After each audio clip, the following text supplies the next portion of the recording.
Welcome to the organ organized by the Open Right groups. So what is the organ? It's one day of digital talks about freedom on internet. And I'm here with Harry from the Pirate Party UK. Yeah. He's going to introduce his party. So what is it all about? Okay, so the Pirate Party was founded in Sweden, and it's a political party that sort of kind of grew out the campaigns against the closure of the Pirate Bay in Sweden. And so in general, the sort of copyright lobby, as we all know, well, certainly at this conference we all know, has been lobbying for ever stronger copyright enforcement rules, and rules that eventually end up infringing on freedom of speech and end up meaning surveillance of users on the internet. And in Sweden, essentially, this caused a mass movement of mostly youth, but also IT workers, technology workers, creative types who just said, look, enough is enough. We need to radically change the way laws are made, and we need laws that are made by people who understand technology and understand issues like freedom of speech and digital rights. So are you standing yourself to an elected position? So no, I'm not personally standing. We are campaigning in local elections in the UK, and so we're contesting seats in Edinburgh and in Manchester, and so the elections are coming up in May of this year. So that's a bit...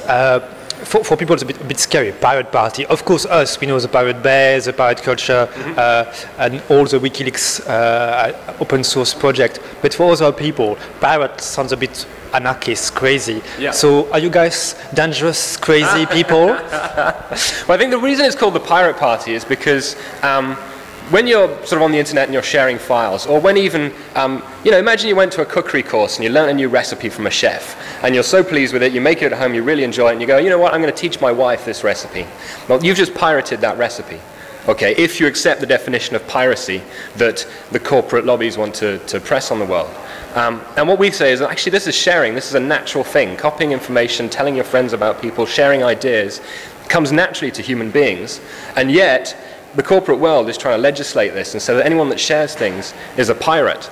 Now, so you can disagree about, exactly how you should arrange internet policy, but what we're trying to do is reclaim that and say, look, we're not pirates. These are normal human beings just doing what comes naturally, which is sharing, and that is not morally wrong. Okay, let me rephrase this in a bit more naughty way. We all want free culture if we talk about a tag which is famous from Lawrence Lessig.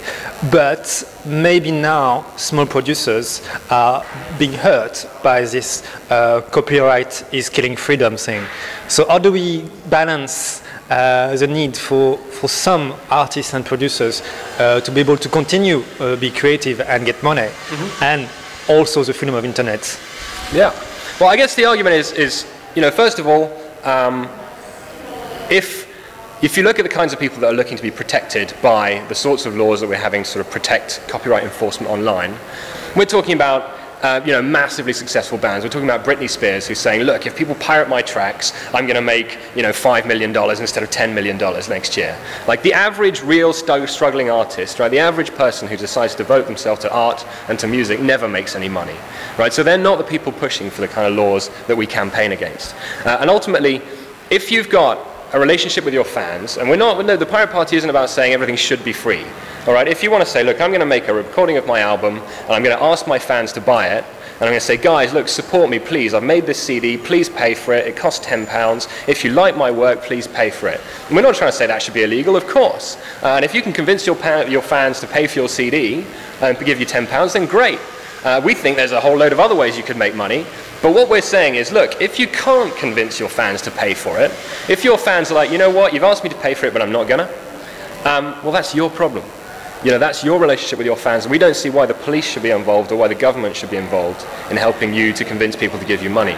Now, maybe you should find a different way of getting people to give you money. I think what's really exciting about the world today is we're starting to see completely new ways for artists to make money. If you look at websites like Kickstarter and any other sort of crowdfunding websites, the world is increasingly coming to the realization that it's not about having 10 copies of something or selling 100 copies of something or selling 1,000 copies of something, and trying to design a world in which we try and engineer laws and we engineer the economics so that we remunerate every copy of something that's sold.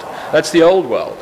In the new world, we've got to look at a world which says, look, let's take a piece of art before it's created, and so the world has to say, look, do we want 0 copies of this or 1 copy? And that 1 copy can then be shared amongst everyone that's interested in it. But if you're a fan of some artist, if you've got a relationship with them, and they say, look, I'm trying to make a new project, please fund me, because otherwise the world will have 0 copies, I'm trying to make 1 copy. And really it's about models like that, where you say, let's get the money in advance. The fans can all get together, and they can say, all right, look, if we all contribute $10, this is going to give this guy, I don't know, $5,000, there's 500 of us, and that's enough for him to take a month off work and to go and make his CD. Okay, I see the model you're talking about, which is made by artists like WCK. We saw that in the States, which was hugely successful because you raised a lot of money. Yeah. So that lowering the actual price and hoping they can actually pay more or not at all, but actually giving the power to the viewers, basically. Okay. Is there any website the viewers can go to learn more about your project and your party? Absolutely. Well, the pirateparty.org.uk is our main campaigning website. You can find out about all our campaigns there. You can join, and we've got active forums, and we encourage members as well as non-members to participate. If you're interested in these sorts of issues, please join the Pirate Party. I mean, obviously, support the Open Rights Group. Those guys are doing excellent work. There's lots of other organisations out there that need your support as well. The Free Software Foundation, if you're IT-minded.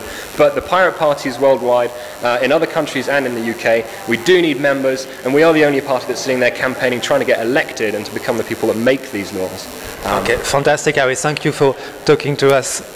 This was Harry from the Pirate Party at the Open Rights Group's conference. Lots more interview coming soon. If you want to watch all the videos, go on visionOntv plug and play channel. Thank you for watching.